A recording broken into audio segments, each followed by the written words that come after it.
Hi, welcome back to the Benchmarkers Rugby Show. My name is Kumbi, and the Six Nations is back, right? So we had a bye weekend last week, and there weren't any games. But coming into this weekend, we've got the third round of the Six Nations, right? So we're gonna go through the first round, the first game in the third round, which is going to be Ireland hosting Wales. But there's also going to be a game between Scotland and England, and also I think that game is being played at Murrayfield. And then you also have France versus Italy. If I'm not mistaken, that game is in France. But I could be mistaken for those two games as venues. But so obviously we've got Ireland playing Wales this weekend. So both teams have had contrasting starts to the season. In fact, I think even if you take it back to the World Cup, they had. I think Ireland will be happy with how. Obviously, it's not good to lose in the quarterfinal, but I think they'll be happy with how they performed. They performed like a top four squad, a top four team. But I think Ireland will be happy with how they performed. Maybe not the outcome, with how they performed at the World Cup, and then also how the first two rounds have gone. I think they'll be happy with that. Wales, on the other hand, I think dating back to the World Cup, they would have been disappointed with how they were eliminated. They should have gotten to the semi-finals, but they didn't. And then coming into this season as well, even before they've lost the first two rounds of the Six Nations, you've had availability issues, which we've talked about in previous videos, from injuries. Reece Ahmed saying, "Listen, I don't want to play rugby." I mean, I do expect him to come back at some point, but he said, "Listen, rugby, I'm going to go the American football route." So there's all these issues that are happening in the Welsh, in the Welsh team.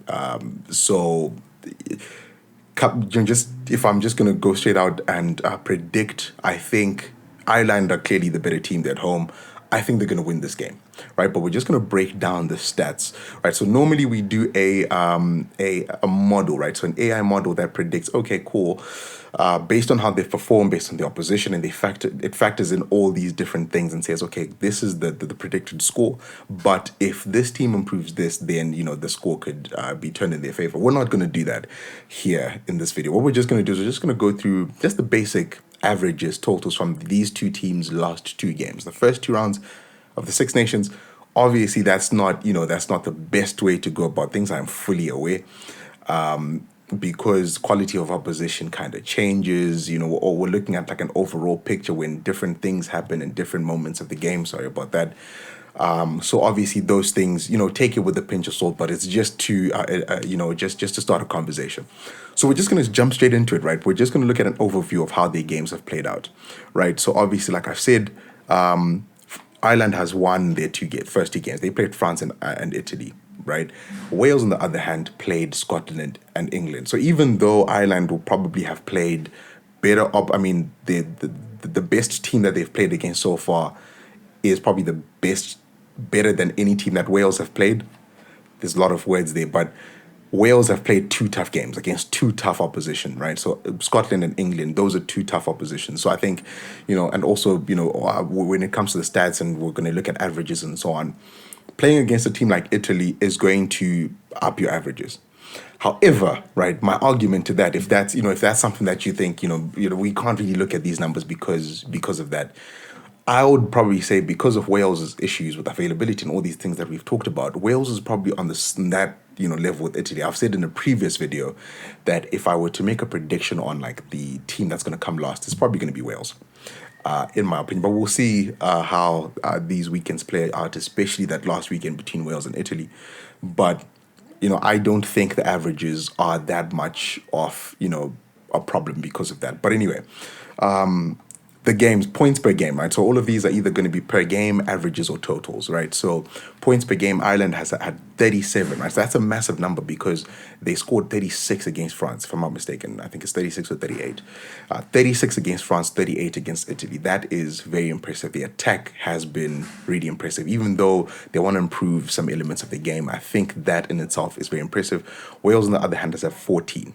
And then 5 tries per game for Ireland, 3 for Wales. Conversions, Ireland is converting 4 of their tries per game. Wales converting 2 out of their 3. And then Wales hasn't scored a single penalty. Which is very shocking. I didn't realize that was the case. Ireland, it's not that they're not converting penalties though, because even if you look back at the World Cup as well, they haven't been going for posts. They want to go for the corner. So if you're Wales, especially with Wales, we'll talk about the set piece in a second.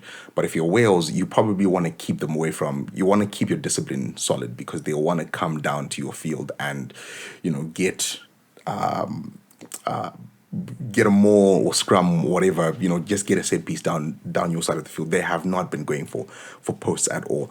And then possession and territory, Ireland has dominated those two aspects. On the other side, Wales hasn't. So, like I said, all of these are overviews of two games, right, for each team. But especially if you're looking, so we've talked about Ireland and, they played Italy and whatnot, that's fine. Wales is a bit weird though, right? So that's another team that, you kind of don't know how to analyze because, they, it's not that so for example, the two games that they played, the points that they scored in the first game, they scored all points in the last 38 minutes. In the second game, they scored all points, I think, in the first half, all the 14 of their points against England. 14 against England were in the first half, all 26 against Scotland were in the second half. So that's, they haven't been performing consistently, right? So either perform badly the whole game or perform well the whole game. No, they just have like moments. So that's a bit of a weird thing to look at. But one thing, the reason why Wales haven't performed consistently is because their set piece hasn't been consistent. So that's the next thing that we're just going to look at. The set piece. Scrum.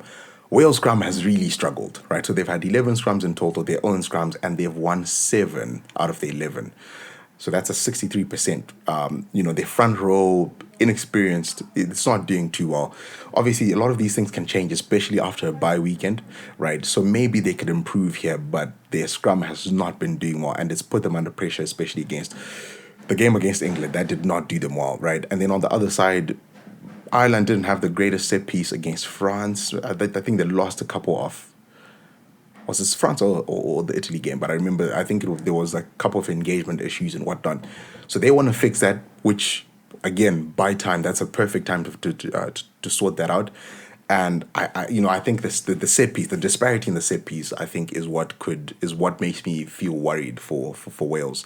But and then on the line out, Wales line out has been good, 78% compared to their scrum, which is 63. That's much better. And then on the other side, Ireland scrum is 81. Both teams want to improve, but then for Wales, it's much better. However, for Wales, we've mentioned in previous videos that listen, the set pieces, the line out is doing good, but they just get it wrong at the wrong moments. I think in the Scotland game, which is their first game, they had, they scored their 26 points at like maybe the 68th, 69th minute. And then from there, they still had opportunities to win the game, but they lost their own line out. Right? So it's things like that. Against England, straight after England scored, they get a line out. On two different occasions. They get a line out in England's half. It's an opportunity to take back the game from England, but then, you lose your own line out, you don't throw straight, and then you give England the chance to get a scrum, come down your field. Your discipline is poor at the time because you're under pressure, and then England managed to win that game. So set piece, they have to get it right, and they have to get it right in the right moments, right? And then just like looking at the attacking numbers, right? So I think, to be honest, set piece is what we can like really look at and say, okay, this is, the stats can tell a story of what's going on. But I think when it comes to the attacking and defense stats, which we're going to finish off with, that's a little bit more, take this with a pinch of salt. So for example, defenders beaten, both teams are doing really well. But again, Wales, they have their moments, right? So they get their ball in the second half. So they have a lot of defenders beaten in one half of the game. So maybe if they manage to, especially if they manage to get their set piece right in this game, they could have a more extensive dominant period where they have more defenders beaten. They're not doing well compared to Ireland when it comes to meters, but maybe that improves as well if they manage to keep their hands on the ball because of their set piece. And then handling areas, both teams are exactly the same, 12 and 12. Offloads, Ireland, they're playing, a very expansive, very open game, dynamic games. They've got more offloads. And then lastly here, we've got kicking meters. Kicking meters, it's also very interesting. Obviously, we've had conversations about, that kicking rule, especially after the game between France and Scotland a couple of weeks back. But I don't think if you're Wales, you want to play that game with Ireland, especially with the back three guys like James Lowe. You don't want to give those guys time, to kick. You don't want to do that. I don't think you want to play that game. And obviously, they don't have as many kicking meters. Wales, they've got 833 versus 924. In this case, that average is down, but in the first game, they were kicking way too long. They didn't have a very good chase. You have to sort that out in this coming game, right? So that's something that they'll need to look at. And then lastly, defensive stats, right? So in my opinion, I don't think you can look too much into this as well, right? So it depends on how much ball you're getting. This dependent on the opposition. I think for Ireland, maybe they fell off a few tackles against Italy because they grew complacent. I'm not making excuses, but and then for Wales, I don't think those halves where they were struggling tells a full story of what they're capable of. So maybe they'll show better performances or worse performances in this game.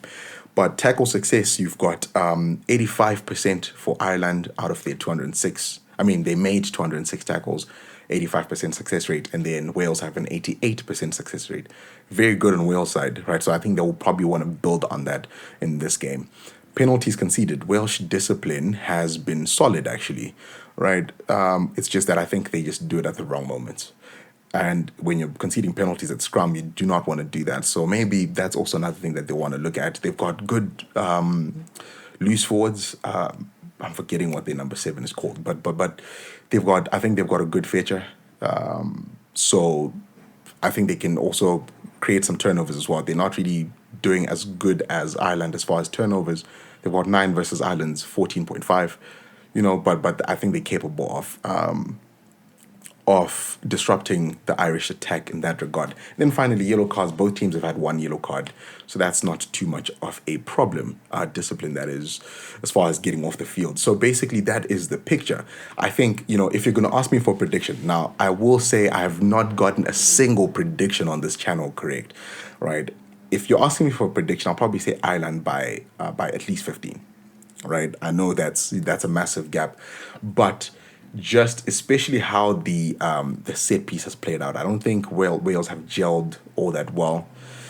Their line out hasn't been great, but then on Ireland side as well, we also looked at they've got 81% line out success rate, but they've brought in McCarthy because he's great, he's on form, but he's still inexperienced. So I think they can disrupt that Irish scrum. So it's going to be, line out. The scrum is a problem. So I think because of that set piece, I think Ireland has more potential to disrupt the Welsh set piece because they loose forwards at line out time, and then they just have a much better scrum.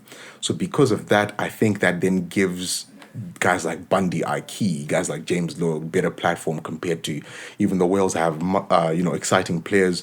George North, explosive. You've got Josh Adams. You've got Rio Dye on that side. I'm forgetting what their fullback's name is. Young, exciting guy. And they've got potential to just open you up from anywhere. But the question is, are they going to get the platform? So that's going to be the massive question. And obviously, we're going to be watching, and we're just going to be looking to see how this plays out. And yeah, so just give us your thoughts on how the game is going to play out. Give us thoughts on, the different aspects of the game, how you want us to, how you maybe look at the game a little bit differently. You would appreciate your insights. And don't forget to please like the video, comment, and subscribe to the channel if you haven't done so already. But yeah, so we'll see you after the game next week. Hope you enjoy. I definitely will be enjoying, and see you in the next video. Cheers.